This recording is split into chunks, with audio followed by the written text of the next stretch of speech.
Caregivers, have you ever felt like nothing is going right? Well, cheer up and welcome to Dave, the Caregiver's Caregiver radio program, where you'll learn how to avoid that dreaded thing called caregiver burnout and how to survive the grieving process. Join Dave and his guests now as they share practice tips and tools that you can start using immediately to help get you through this day. Now, here's your caregiver host, Dave Nassaney. From Waikiki, Hawaii, and New York City and Manhattan, a big aloha and big apple welcome to all my listeners out there in Radio Land. I'm Dave, the Caregiver's Caregiver, at caregiverdave.com, along with my lovely co-host, Adrienne Gruberg, at thecaregiverspace.org. Say hello, Adrienne. Hello. And we're coming to you live and on demand 24/7 on 16 global and audio and video platforms: iTunes, YouTube, Spreaker, Podcast, SoundCloud, Vimeo, Stitcher, Blog Talk Radio, just a whole bunch more. And also at caregiverdave.com and Facebook Live, hopefully, if they ever connect, because the internet here in my hotel is really bad. I'm next door to a Starbucks in the lobby. That's how bad it is. sitting on a trash can. But this is what we do to come to you live every single week, no matter how inconvenient or self-sacrificing it is. Adrienne is over there in a sleet and a snowstorm in Manhattan, just trenching through the snow. But I think she's in her apartment now. I'm in my apartment. I got back. So she's safe. She's safe. And we're very proud to have been voted number 2 best podcast out of the top 6 podcasts for caregivers by caring.com. And we have an exciting interview planned for you today because it's me and it's Adrienne. We had a guest, but because of the weather, their internet went down, and it was a very special guest, Michelle Green, who played Abby on LA Law. So we're going to bring that one to you another time when her internet comes back up. I feel so guilty and so jealous because I'm here in Hawaii. It's true, we did have our share of bad weather on Sunday, I think it was. There were 60-mile-an-hour winds right here at the Outrigger Reef Hotel in Waikiki. But there was no rain, and there was like 100-mile-an-hour winds on the north end of the island. But that's nothing compared to what all you guys are doing with the snow and the sleet and the hail and the flooding. We did have some flooding on the north end, but everything was just fine here in Waikiki.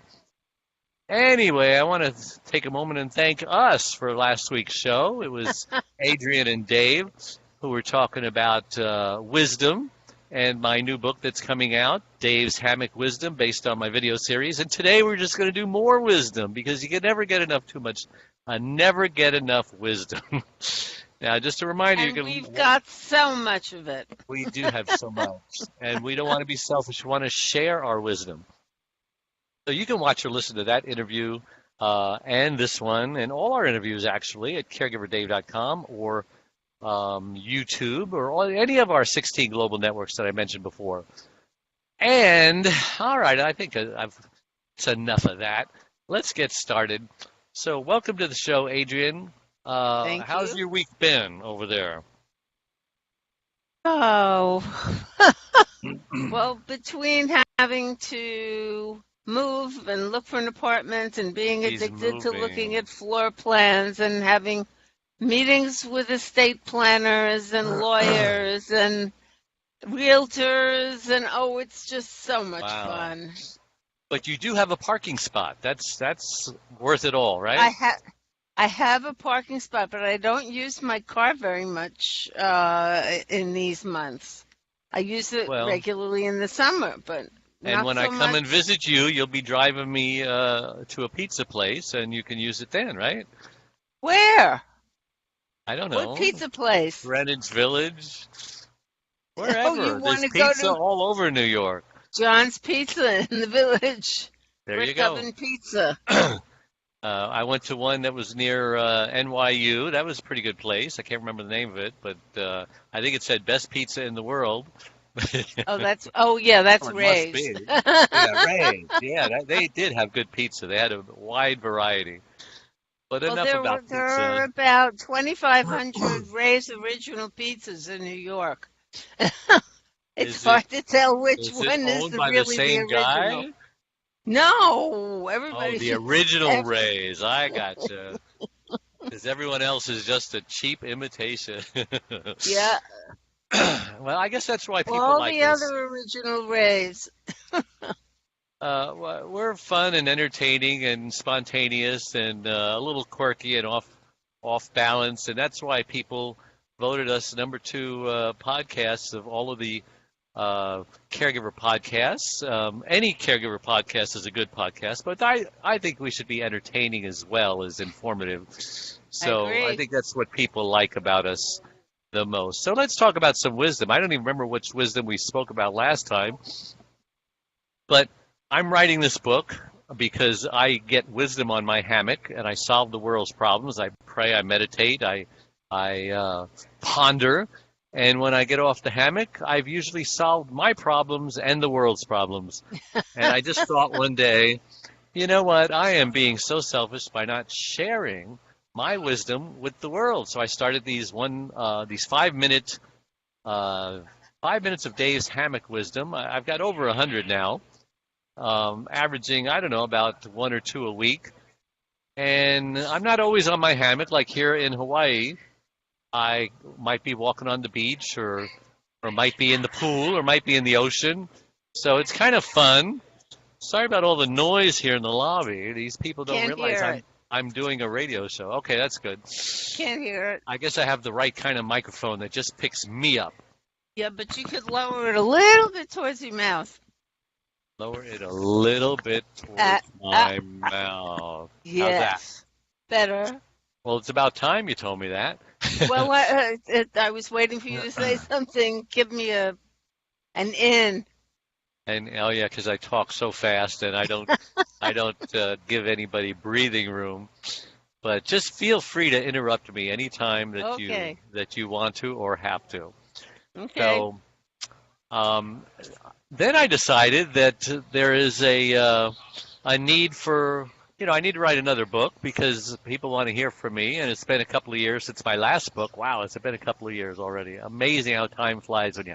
That means I've been on a book tour for 2 years. How is that possible? No wonder I'm tired, traveling all over the place. So I decided, I just knew that the next book was supposed to be about Dave's Hammock Wisdom. Hey guys, quiet back there. And that way, people who aren't prone to go to YouTube and watch videos, they can actually read a book in their hands, and I'm sure it'll be another Amazon bestseller. So I think it's called, I keep changing the title and the subtitle rather. So Dave's Hammock Wisdom, 99 Lessons that I learned laying on canvas. I think that's going to be the one. How's it Is sound it to on you? is it a canvas hammock or is it a rope hammock? It's both. It's whatever hammock I happen to be on. I have both. How many do you have? I have two at home. I just bought one here because I never have a hammock here, so I ordered it on Amazon. They delivered it a few days ago, and it's kind of a colorful coat of many colors, as Joseph's coat of many colors. It's very colorful, and I'm going to go on the north end of the island in a few days with my moped that I'm going to rent, and I'm going to find two beautiful palm trees that are hammock close to hammock proximity to each other, and a big long beach beforehand in the foreground, and a beautiful turquoise shallow bay in the background. And I know I've seen those before, so I've just got to find the right one. I'm going to string my hammock, and I'm going to get a tripod or actually pay a photographer to take a picture of me on the hammock, and that will be the cover of my book. Cover of the book. Cover of the book. Why not? Huh? Well, you need a location scout then, if it's going to be the cover. No, I know. Of the book. I've been all over this island. Yeah, I've been coming here for 30, 35 years, and so I've explored. One time when I was exploring it, I ran across a very nice smell, so I took my moped in that direction, and it was this farm and these locals, and and they were doing a barbecue, and they said, "Hey, aloha, come on over here, have some of what we're eating." And I didn't know what they were, but they were big ball type things, and they Yep, it smelled was probably just fried barbecued poi. no. I'll tell you what it is in a moment. But they smelled and looked really good, and they didn't tell me what they were, but they let me eat them, and they were just delicious. And then they told me what they were. You see, once a year they castrate the bulls on the farm, Ah, and apparently it's a delicacy. yes, it is. I think they call them Rocky Mountain oysters. They They do. they castrate these bulls, and bulls have pretty big balls, or Mm-hmm. testicles is the proper term, and they barbecue them. And I don't know, it just didn't taste as good after they told me what it was, but it was an adventure. So I know what I'm looking for, and I know where approximately it is. So it'll take me maybe an hour or two to find it. So let's go over some of Maybe the. it's the time of year they castrate the bulls again. Oh yeah, you never know. I should Google what time of the year do they castrate bulls on Hawaii, and I might just get lucky again. Wouldn't that be fun? Because I envied Anthony Bourdain, not because he died, but Well, because he's good yeah, looking, yeah. he's elderly, he has a great head of hair, and every time you turn on CNN, my God, the guy's in some foreign country eating some Yeah, exotic food, and I am so yeah. jealous because I mean I could be him. Maybe I could be the next Anthony Bourdain, going all across the world fighting the bulls balls. Anyway. Let's talk about some wisdom. And I'm just going down the list here because I got 99. I was going to do 100, but my publisher friend says, 99's no, better. 100. It's got to be 99. Right. Either 30, Or 60, 101. or 90, Or or 101. 101. It's Excuse me. yeah. Did I just burp on the air? I am so sorry. Ah, ah. So let me give you some of these 99 titles, and maybe we'll talk about some of them. Obviously, we won't get to all of them or even close. But here's one title: How is being caught in the rain like life? And let me just throw that out to you, Adrienne, because you're caught. I mean, that could easily say, how can being caught in the rain or snow or sleet be like life? So give me some analogies of what you would think, and I'll tell you if you're on the right page. Well, it's being caught in the rain. If you're unprepared, Yeah, yeah, it's unexpected. It happens fast. yeah. The problems occur if you're not prepared for it. Yeah. Well, I have to wear a hat so that my glasses don't get wet. I don't mind getting wet. I just mind not being able to see. Getting caught in the rain, Or snow. did you say like caregiving or like life? Both caregiving and life, because believe it or not, everything that I tell caregivers, everything that you tell caregivers, I mean, when you think about it, it's great advice for life. I know people who Oh, of aren't course it caregivers. is. Yeah, who need to follow the caregiver advice. That's why, Absolutely. any caregiver book would be great for anybody. Because not only are you Yep. going to be a caregiver one day or need a caregiver or become a caregiver, but chances are you have boundary issues anyway in your life, even if you're not a Mhm. caregiver. Chances are you've got family members who are crossing boundaries that you never implemented, so it's your fault that you're having problems and so on. I mean, the list is endless. Mhm. But how I wrote this one, this is a very recent one because here in Hawaii, you can have a beautiful day and all of a sudden Yes. it starts pouring A on you. downpour. And then in 10 minutes, it's sunny again. So, Beautiful again. Yeah. just these clouds just moving in. And so that's what happened to me like about 5 days ago. My wife wanted me to go to this pastrami place and get her favorite pastrami sandwich. And it's about a 5 or 10 minute walk. So I had the dog with me. And all of a sudden, I mean, I brought umbrellas. I even Oh. had So you were prepared. Well, no, they were in the room. You said you 'Cause had umbrellas. I Okay, had you're there umbrellas in the in room. the I brought them room. on the trip. So I go out. It's a beautiful day. I just wearing this thin little thing. And all of a sudden it's getting chilly. And I said, wow, what's the, I see this cloud front moving in. Then it starts raining. Then it starts pouring. And I'm getting wet. No umbrella. Soaked. My dog is getting wet with his little service dog vest. It's getting wet. And he's like shivering. And so I stop at an ABC store, which is a little, there's 100 of them over here, Hmm. and I spend $6 or $7 for an umbrella. And so, okay, now I got another umbrella, as if I don't have enough. But I wasn't prepared. Now, I had everything I needed in my hotel room, Right. a little jacket, a hat, an umbrella, everything I needed. So I was prepared, but apparently I wasn't because you got to be prepared in the moment, right? Well, you see, that's why I carry such a large handbag. My grandmother used to do that. Everything is Everything in was my in that bag. handbag.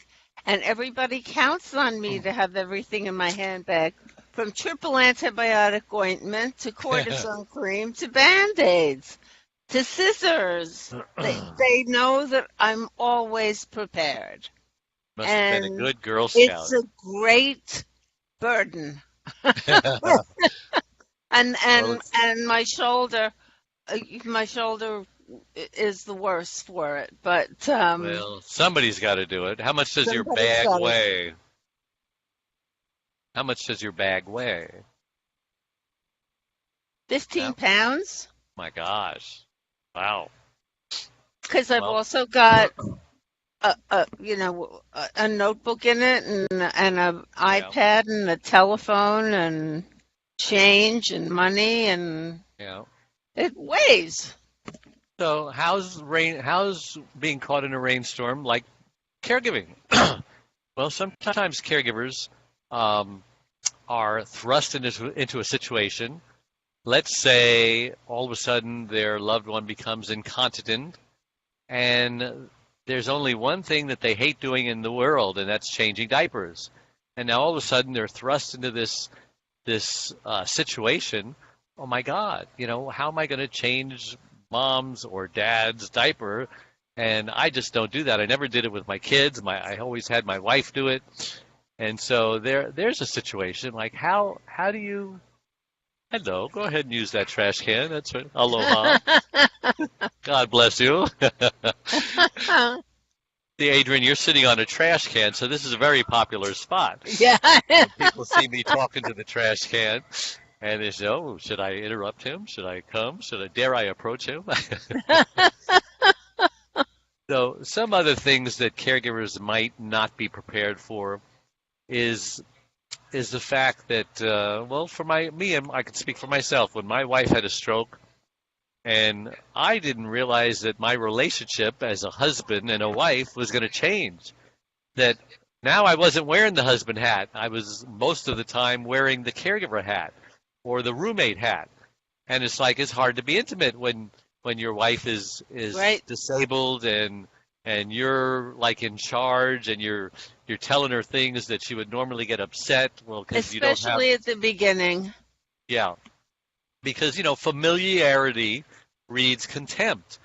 Your wife doesn't respect you as a person to tell her, that maybe you're not. I'm not going to say that because she'll get mad at me. But let me think of something that she won't get mad of. That giving her personal hygiene I'm not going to advice. say anything. That it's not my place to tell her how to do certain things and I don't want to tell her how to do certain things, but I'm noticing that maybe you need to do things this way in this area, and she'll give me this look like, who Yeah. do you think you are telling me Right. that? And it's like, what do you do? I mean, I'm the caregiver. I mean, if I was a stranger, I could get away with it, but I'm her husband, so I can't get away with it. So that's some of the problems with that. Let me give you another one. Like, I don't know if I went over some of these. Let me go down the list because maybe I did on the last show and I don't want to repeat myself. My memory is so great, but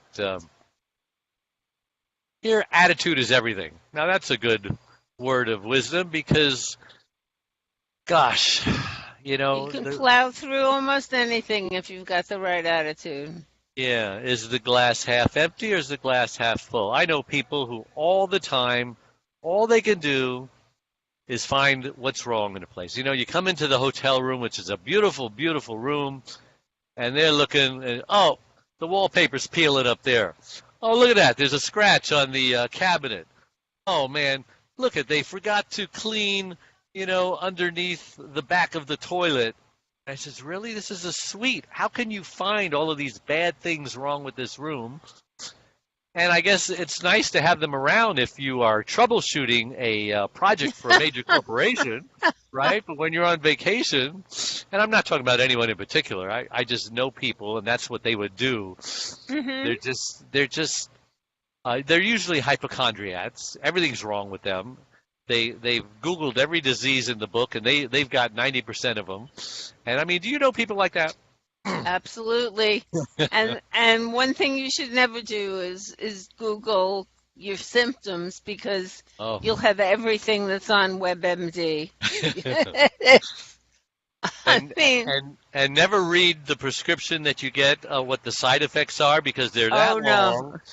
And no matter what the drug is, it's like they just copy that and they put it on every single drug. Every single drug that you take, whether it's an aspirin, will cause death, suicide, depression, you name it, it's going to cause it. And I mean, come on, really? If you're going to be on a drug for any length of time, you should know the side effects. But if you're on an antibiotic for a week, for 10 days, a cycle, whatever, it's different. Yeah. But if you're on a drug for a long time, you should know what the side effects are going to be. Because if you start to experience something, you shouldn't think it's you. Yep.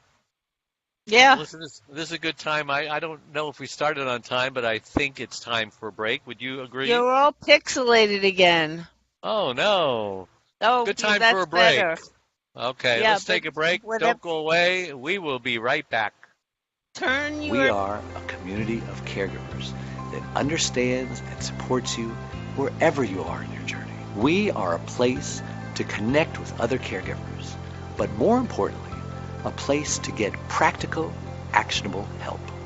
There are lots of ways for you to get support. First of all, you can download our welcome pack. This will get you started on your Thrive journey.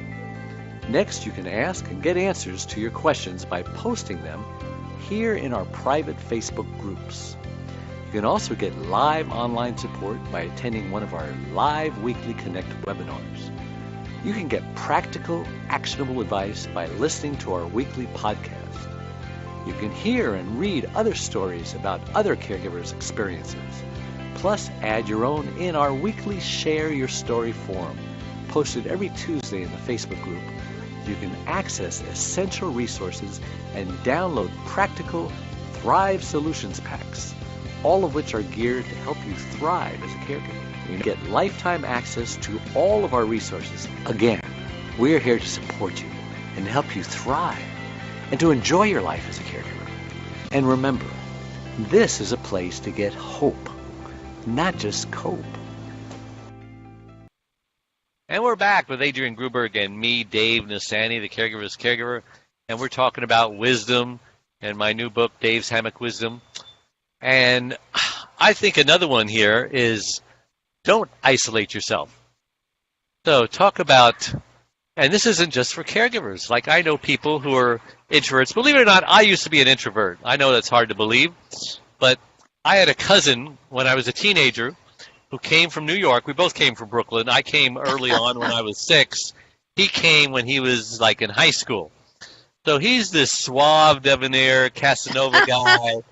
He got all the girls, even more girls than his older brother, who was jealous because, oh my God, I'm 2 years older than him. He's getting all the girls.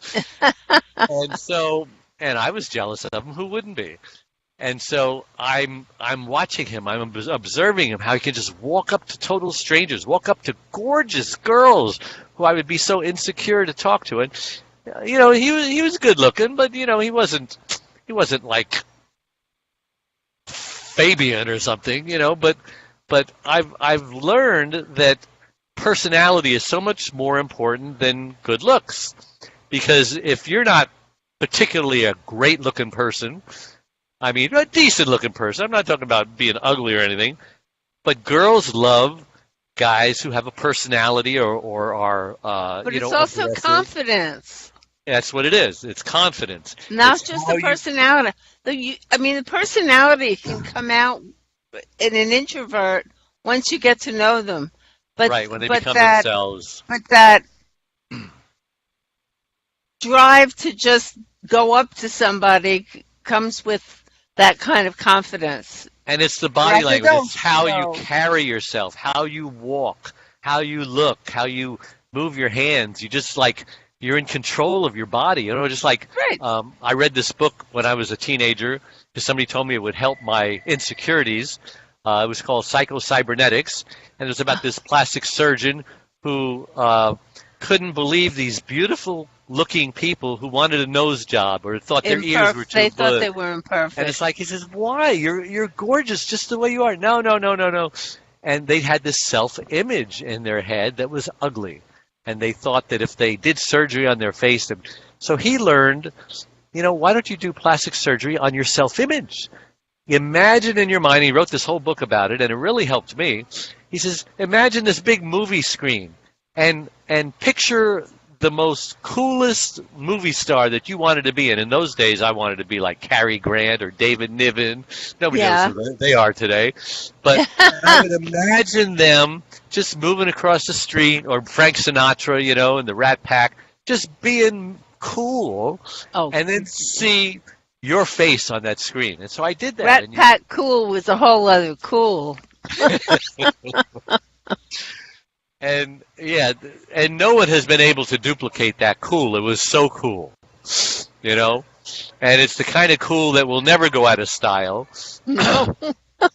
So I would see myself, and that really helped. And I found myself as I was walking, I felt like Cary Grant. I felt like David Niven. I felt like, because I saw the image in my mind, and I was just imitating that. And so, and I saw that's what my cousin did. He just exuded confidence and exuded control over his body language. And so I learned how to be extroverted. Now, that didn't mean I'm an extrovert. I'm still an introvert. I can still go to a party, and my natural tendency is to go find some corner of the room where it's quiet and I don't have to talk to people. And I have to force myself. It takes a lot of energy to be an extrovert when you're not an extrovert. Absolutely. But I've learned in business, this is what you have to do. And as a speaker, this is what you have to do. As someone who has become a celebrity because I speak so many places and I've been on television so much. And, there's still inside of me, I'm still Mr. Insecure David. There's who am I to do that? And I gotta like beat that guy down with a stick because he keeps raising his head. Who made you that way, do you think? Oh, when I was 12, 13, 14, 15, just after I hit puberty, and all my friends, before that, life was great. But after that, all my friends became cool. They're starting to look at girls, and I wasn't looking at girls yet. I was still playing with toys, and I still looked like a kid, a baby, I hadn't developed into that young man yet, and I just felt so insecure, and they would start making fun of me, and I guess today you would call it bullying. Not really being beat up or anything like that, but just, say things that hurt. Sticks and stones will break your bones, and words will never hurt you. Yeah, words hurt more than sticks and stones. Sticks and stones will heal, and they may leave a scar, but words, once a word is out there, you can never take it back. You hear it. It's in your head. Even the Bible says that the tongue is like a fire, a spark that sets a field ablaze? How can you take it back? Or the tiller of a ship, such a little tiny thing can turn this big, massive tanker in any direction. That's kind of like how the tongue is. So I think that's when it started. I had this inferiority complex as a post-puberty teen. Okay. And it wasn't until I was 17 and found out that the head varsity cheerleader liked me, and all of a sudden, I just, life was good. And I spoke to her, and later on, I asked her, "Why in the world would you like me, some goofy, dorky kid, who wasn't cool and wasn't a football player?" And she says, "Well, I went out with all the cool guys. I went out with all the jocks, and they're all a-holes." And I said, I thought I'd try something else. They were full of themselves. All they want to do is get in their pants, which kind of what every boy wants to do. But if you're a nice guy, you're not aggressive about it, and you're not forceful about it. And there's so many rapes going on in college and even in high school these days. High school. And girls, I can't believe how many girls would come on to me as a teenager, and they would let me just do anything I wanted to them, and there was something inside my head that says, "Oh my God, do you have a mother? Does she know? Did she teach you how to do this?" And yet, it's like what they call it when you have a conflict of interest. You're a boy with lots of hormones, and you want to do things with a girl, but then that parent in your head. The girl has hormones too. Really? See, I never realized that. Because it's always the guys who are trying to. A guy would have sex just like that, but a girl is, We're starting to experiment. Yeah. Well, I'm talking about the 60s and the 70s. Things were different back then because the the Beatles had just come 60s. Well, this was, all that stuff was going on in Vietnam and the sex revolution and love revolution, but it hadn't hit Burbank yet. No, okay. So, all these small communities, remember laughing, beautiful downtown Burbank. Burbank was kind of a backward place. And so it took a while for us to get sophisticated. Now Burbank is sophisticated. Anyway, I lost my... Oh, yeah, you asked me how did I get that way. So the point is, even though you can learn how to be an extrovert, and everybody should learn how to turn it on, turn it off, because there are times when you need to rise to the occasion. You need to walk up to that stranger who might be a very influential person who can help your career, or maybe they need help and they don't know that you can help them.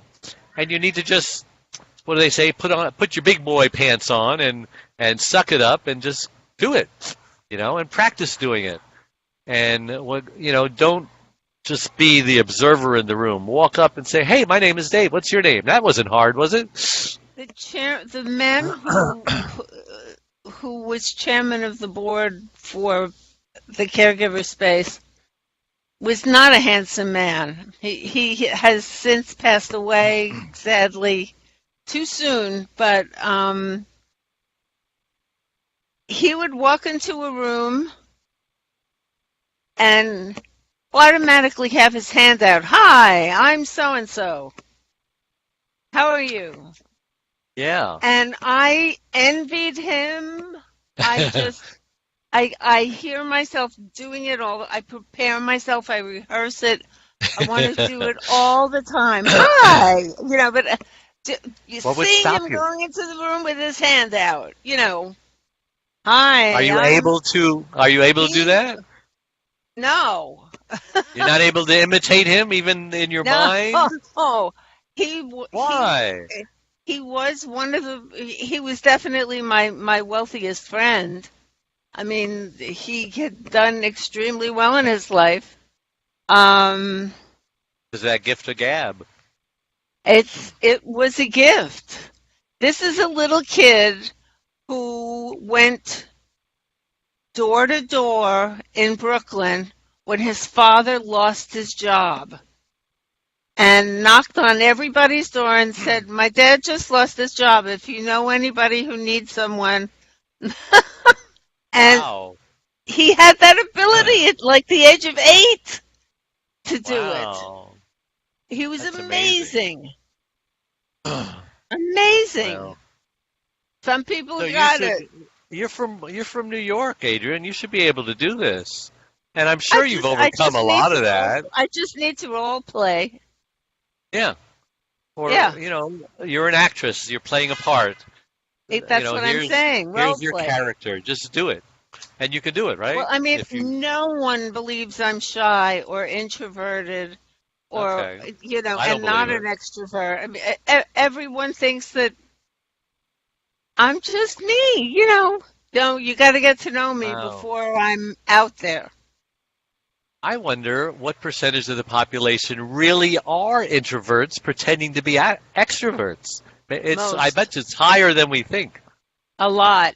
Maybe it's like 80%. Who knows? It's a lot. Right? We all have our masks. We're all pretenders. Somebody wrote a book about pretenders. I don't remember what it was about. Oh, it was about pretending. I mean, Um, my father was salesmen have this ability to put themselves out there to sell something. Not all salesmen are naturally extroverted. right. A lot of them, it's easier to sell a product than it is to sell yourself. That's true. So if you believe in that product, or you've got the spiel down to sell that product, then you've got the game won. But I used to have to go out and sell myself, as an actor has to go out and sell himself. I was an artist. I would carry my work around with me, so I was looking to sell somebody else's product, but I had to sell myself to prove that I could sell their product. So it was interesting. I was able to do that. So why would a caregiver want to be extroverted when they're not normally? How would that benefit a caregiver? Well, I used it in hospitals all the time. Dealing with doctors and administrators. Dealing with doctors and the people on the floor and taking control and letting them know that I was a presence, that I was there. I was not a shrinking violet in the hospitals. They knew, well, first of all, I was staying there constantly. I slept there. But other than that, I mean, I didn't have to go to the nurse's station if I needed something. They gave me the combination to the room that had the linens and that had the water and that had the refrigerator, and they knew that they could trust me, that I was a go-getter, that I could get things done. And that, for me, was extroverted, being not being submissive to them, because they're usually trying to push themselves on you and tell you what to do, But it helps in getting things done when you have all these phone calls to make to insurance companies and phone calls to make to pharmacies. And you need things, and you need them fast, and you need to assert yourself. That's when being an extrovert comes in handy, and being able to just go inside and get that happens. I agree. And there's other reasons as well. And but let's take a break, and we'll be right back. Don't go away. Dave Nassaney, the Caregiver's Caregiver, has just released his 6th book entitled It's My Life Too. Reclaim your caregiver sanity by learning when to say yes and when to say no. It was specifically written for caregivers who know they should be putting their needs first, but just don't know how. Dave is the sole caregiver to his wife, Charlene, since 1996. He knows firsthand what caregivers are going through because he is one. And he now speaks all across the country, offering caregivers his incredible caregiver support package. Even the airlines tell us that in the event of an emergency, to put your oxygen mask on first before you help your child with their mask. They know that those who don't heed their advice often black out, thus becoming unable to help either themselves or their child. And caregivers are exactly the same way. It's my life too. Reclaim your caregiver sanity by learning when to say yes and when to say no. Will help caregivers who are neglecting their sleep, diet, and social life, and learn to put their needs first. Pick up your copy today, or buy one for your special caregiver. On sale everywhere, and at caregiverscaregiver.com. And we're back with Adrienne Gruberg of the Caregiverspace.org and me, Dave Nassaney, caregiverdave.com. And we're talking about wisdom. And another piece of wisdom that I wrote about is what is it? Just had it in my mind. It just disappeared. Do one thing every day that scares you? That's a good one. I think I'll write one on that one. Boy, my memory just scares me sometimes. I got it written down here. Oh, enjoy the little moments of life. Absolutely. That sounds like, right? We enjoy the big moments, but what about the little moments? We enjoy the destination, but how about the journey to the destination? Because really life is a journey, right? Wherever it is we're going, even if we're going to the grave. It's a journey to the grave. It's a journey to our career. Eventually we all are. Yep. So, it is so important, especially for caregivers and non-caregivers, to just enjoy the little moments. Like, trying to get a place to do this show was a challenge. I had to pack all my things up under my arm from my hotel room, come down here into Starbucks, find out there was no plug. Then I had to pack it up again, go into the lobby, find a plug, but the internet wasn't the greatest. Then I had to pack it up again, find a trash can, and here I am. I think I was smiling during the whole process. I wasn't losing my temper. I wasn't being pissed off. I wasn't, kicking the dog who's right here with me. In the gas station business, you see so many things because you just get the public coming in, and you get them at their worst and their best, the good, bad, and the ugly. And somebody will yell at somebody because they had a fight with their wife when they left the house, and then they kick the dog on the way out, and they slam doors, and it's like it's a domino effect, Of course. And you got to stop that process. If you can enjoy the funny little things in life, there are so many lessons to learn just in problems, in challenges, in difficulties. Have you got a story for me before I tell mine? No, go ahead. Enjoying the journey. There are some of the greatest things I've learned, some of the best people I've met who become friends have happened by accident. It's when I never expected anything to happen.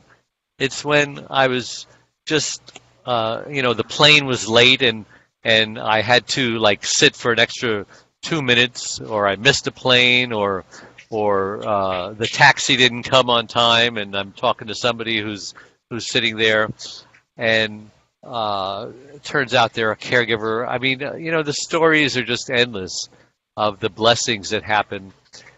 And if you're all upset, and if you're all tense, and if you're all stressed, you're going to miss these opportunities. Opportunity knocks, and many people can't hear it because they're not tuned in. They're not in the right radio frequency. And God in the Bible says that he speaks in a still small voice.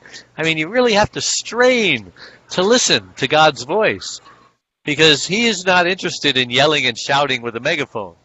He wants people who are really kind of tuned in to that voice. And even people who are not religious will meditate, and they'll listen to the universe, and they'll listen to their body. They'll breathe in, they'll breathe out, they'll listen to that. Yeah. I mean, I'm spiritual. I'm I'm observant. I'm just not religious. Yeah, and there's so many distractions in life. I mean, even right here, I can hear people talking in the background, but Right? I can hear birds chirping. I can Right. hear a lot of birds just walking on the pavement, looking for scraps that somebody might have left. I can see the sunshine. I can see the clouds making shadows as they move. There are just so many things. And if I was really quiet, I can hear myself breathing. Of course. I can hear And my then heart you beating. and then you would start to meditate when you And then start to who listen to knows? these. And who would know? Who knows what would happen to the show at that point? You'd have to take over. No, well, I just know that when I'm on Fire Island and I'm taking long walks or riding the bicycle, I mean, it's not a huge place.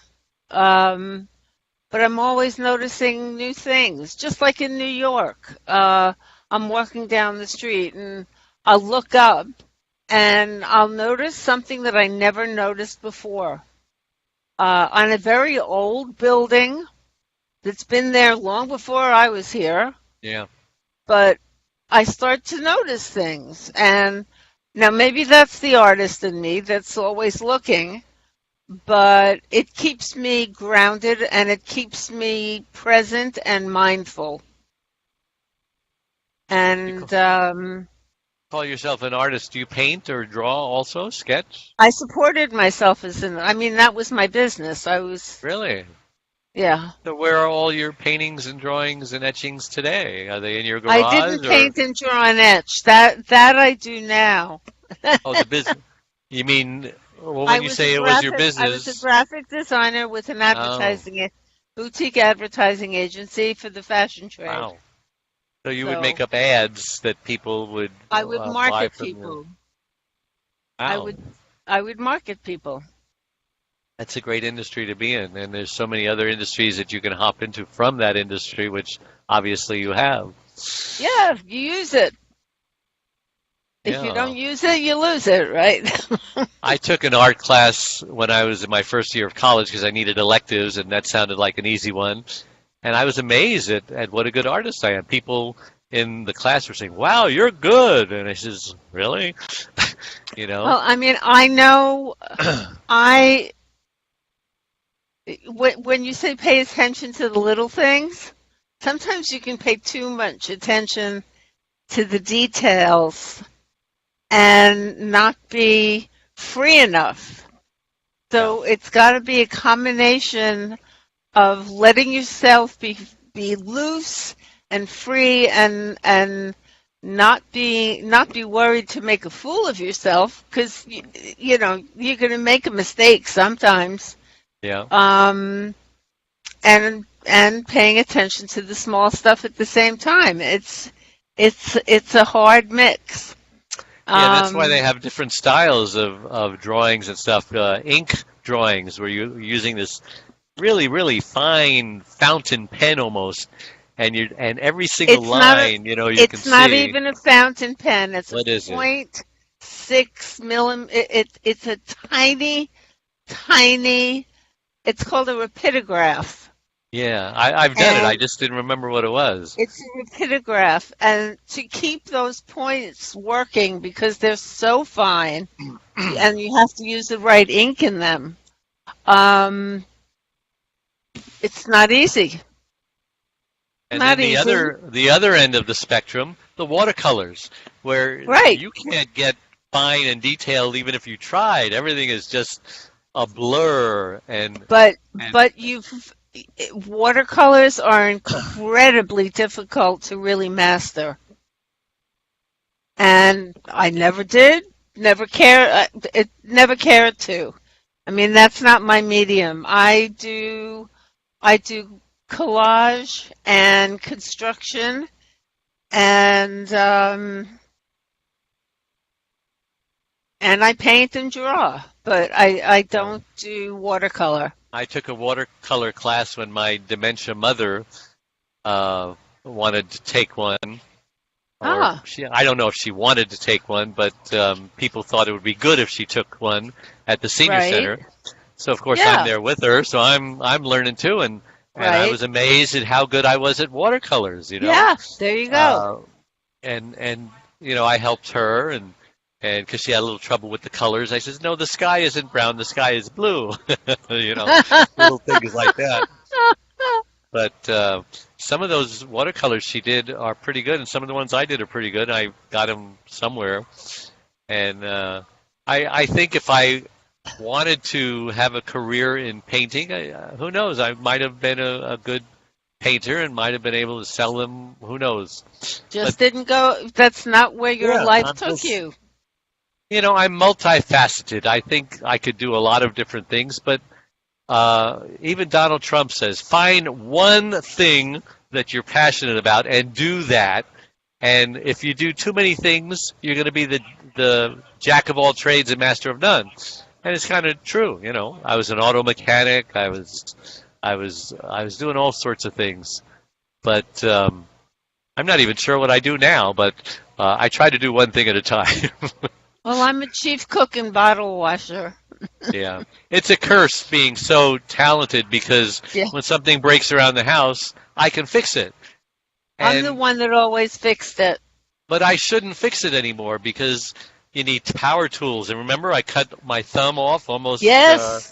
Yes. And even the guy in the ER room, when I came back the second time because I was doing something and got hit in the head and needed stitches, he says, you know what? You really should pay people to do things. I know you think you can do them, and maybe you could do them at one time, but maybe you should stop doing them. That was one thing that Steve told me before he died. He said, ask for help. Yeah, Don't be so hard for a afraid caregiver to to ask for ask. help, isn't it?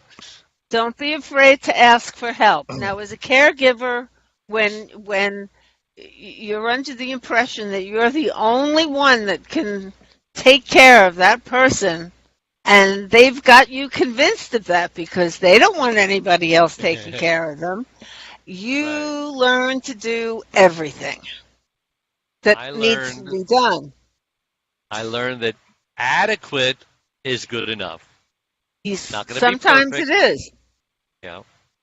Yeah, I mean, when I was changing his dressings on his wound on his stomach, adequate was not good enough. It had to be perfect. Yeah. So you've got to be able to know when to be the perfectionist and know when adequate is enough. Yeah. Yeah, so if you're cooking, adequate is good enough. Yeah, because people can always add salt and pepper. Yeah, and then they'll appreciate you more when you come back, when you're taking a break. He said, oh, he didn't know how to make coffee. Oh, he would make the eggs runny. And I said, well, I guess you have a better appreciation for me, don't you? 'Cause I don't have that problem with my wife because she is a gourmet cook and she still continues to cook. I don't know how By she does the it. way, the pictures of Charlene in Hawaii, she looks so happy. This is really her looks favorite wonderful. place. Very happy. This is her favorite place. And so I decided, I don't know how much longer she can travel at 74 years old in a wheelchair and all of that stuff. And I don't know how long I can travel because, I have got aches and pains. And there was a time that I couldn't even walk because my back went out. I needed back surgery and somehow God healed it. But tomorrow's not promised. I mean, on August 31st, 1996, Charlene did not know that she would be speaking her last and walking her last when she went to bed that night. Of course. So I'm just figure, I'm kind of a cheapskate, but I decided, you know what, I'm 65 years old. How many more years have I got? How many more years do I want? I don't want to live to be 90 or 85 or maybe even 80 because I see a lot of people in their late 70s, early 80s who are not in good shape.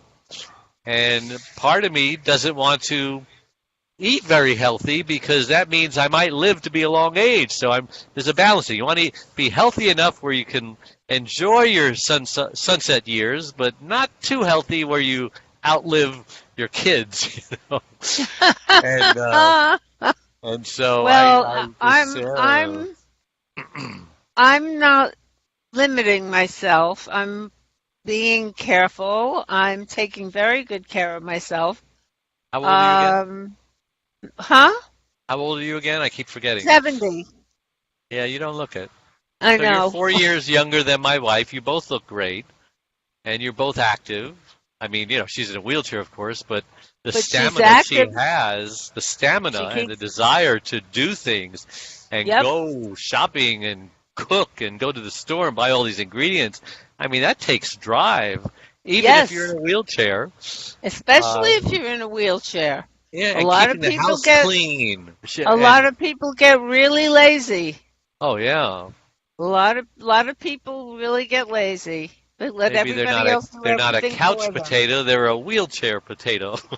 Yes, exactly. There is such a thing. No, Well, but she's special. Thank you. So you're watching her on Facebook? Is that where you're watching? Yeah. Yeah. I forget you're on Facebook. Everybody's on. Well, Not I know everybody's on Facebook. I know some people now who are taking themselves off Facebook. And why is that? Addicting? Addictive. Some it's the privacy. The privacy mixed in with the addiction, and they know that they could be doing more things with their life if they didn't it's true. just sit in front of the computer all day long. And it's true. Do you watch a lot of movies? Me? Did you see that movie with Tom Hanks, The Circle, which was a mockery of Facebook? No, I didn't see that one. You should rent it or look for it on Netflix. I'll look for it on demand. Yeah, he was the fruit. So that's what these companies remind me of. They've got all this information on it. They could destroy any one of us if we gave them a reason to, and nobody would know anything about it because they would know how to bury it. I haven't given them enough information to destroy me. I don't think there's. Don't be surprised. I can't think of anything I've ever done that anyone would want to destroy me for. It doesn't matter why they would want to destroy you. If they wanted to destroy you for whatever reason, they could. Well, yeah, they would know where to come and get me, but they would know where your weak points are. And I don't have a lot to hide. My life's an open book. But when Facebook starts making suggestions about what you might want to buy, in your little ads that come up that are like tailored Amazon. To you. Yeah. Well, it's hard to believe, but I'm sure we've come to the end of our hour. I haven't been keeping track. I know we didn't start on time. So let's just say our goodbyes and tell everybody again how they can contact the Caregiver Space and Adrienne Gruberg. Well, it's Adrienne, ADRIENNE at thecaregiverspace.org. And the website is thecaregiverspace.org. And once you're there, you've got all the social media links. So we've got a lot of communities. The same name? Facebook page is the Caregiver Space. And lots of good groups. And my Facebook page is Dave, the Caregiver's Caregiver, with an apostrophe S. I don't know if you need it or not. I don't know how smart Facebook is. And my website, caregiverdave.com, which kind of takes you to Dave, the Caregiver's Caregiver.com. Exactly. But that's such a long one. I like caregiverdave.com. So check us out. We have free gifts there. A copy of my first book about overcoming unbelievable hardships, a burnout quiz to find out if you are really a candidate for burnout, if you don't already know that. And it's a membership website, so if you join for a small lifetime fee, you get all my content, years and years and years worth of content that would take you days and maybe weeks to find on the internet by yourself, and we stick it in one place. So God bless you all. We'll see you next week. Thank you. Bye-bye.